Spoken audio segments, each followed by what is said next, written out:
मोदी सरकार के तीसरे कार्यकाल की शुरुआत हो चुकी है। 9 जून को पीएम मोदी और 71 मंत्रियों ने पद और गोपनीयता की शपथ ली। एक तरफ जहां पीएम मोदी ने अपना पदभार संभाल लिया है, वहीं मंत्रियों ने भी अपना कार्यभार संभाल लिया है। मोदी कैबिनेट के शपथ ग्रहण और पोर्टफोलियो बंटवारे के बाद अब 24 जून से संसद का बजट सत्र शुरू हो सकता है। इसके साथ ही 26 जून को लोकसभा स्पीकर का चुनाव भी किया जा सकता है। इस बार लोकसभा का जो अंक गणित है और जिस तरह विपक्ष की ताकत बढ़ी है, उसे देखते हुए स्पीकर का पद इस बार अहम हो गया है। मंत्रालयों के विभागों के बंटवारे में वैसे तो सहयोगी दलों की खूब नहीं चली है, लेकिन स्पीकर पद के लिए सभी दलों की ओर से जोर आजमाइश हो रही है। अटकलें लग रही थीं कि लोकसभा चुनाव में 16 सीटें जीतने वाली टीडीपी के चीफ चंद्रबाबू नायडू एनडीए सरकार को समर्थन देने के एवज में लोकसभा स्पीकर का पद चाहते हैं। वहीं जेडीयू भी इस रेस में खुद को मान रही है। इसके पीछे की वजह यह मानी जा रही है कि चंद्रबाबू नायडू और नीतीश कुमार को ऐसा लगता है कि अगर कोई उनकी पार्टी में तोड़फोड़ की कोशिश करेगा तो स्पीकर का पद उस समय बहुत काम आएगा।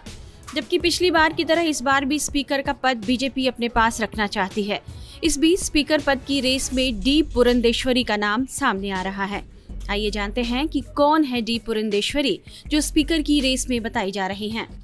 पुरंदेश्वरी आंध्र प्रदेश बीजेपी के अध्यक्ष हैं। उन्होंने बीजेपी महिला मोर्चा की जिम्मेदारी भी निभाई है। पुरंदेश्वरी 2009 से 2014 तक मनमोहन सरकार में मंत्री भी रह चुकी हैं। वे लगातार 3 बार से सांसद हैं।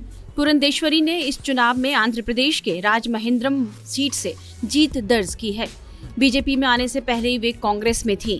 आंध्र प्रदेश के बंटवारे से नाराज होकर पुरंदेश्वरी 2014 में बीजेपी में शामिल हुई थीं। वे बहुत सौम्य स्वभाव की मानी जाती हैं, इसलिए उन्हें दक्षिण भारत की सुषमा स्वराज भी कहा जाता है। पुरंदेश्वरी तेलुगु देशम पार्टी के संस्थापक और दिग्गज नेता रहे एनटी रामाराव की बेटी हैं। इस नाते वे चंद्रबाबू नायडू की साली भी हैं।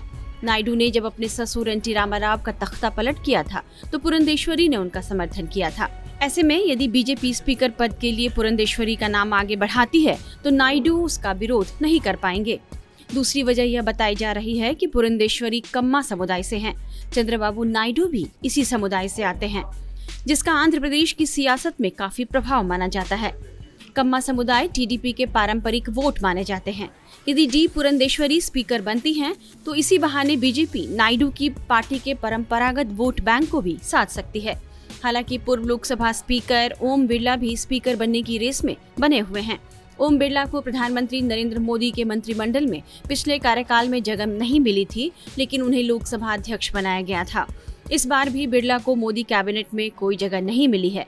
ऐसे में कयास लग रहे हैं कि वे भी स्पीकर पद की रेस में हो सकते हैं। मोदी मंत्रिमंडल के गठन के बाद अब यह संभावना बनी है कि ओम बिरला एक बार फिर लोकसभा अध्यक्ष हो सकते हैं।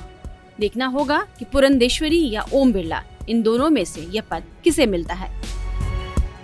टाइम्स नाउ नवभारत डिजिटल की रिपोर्ट।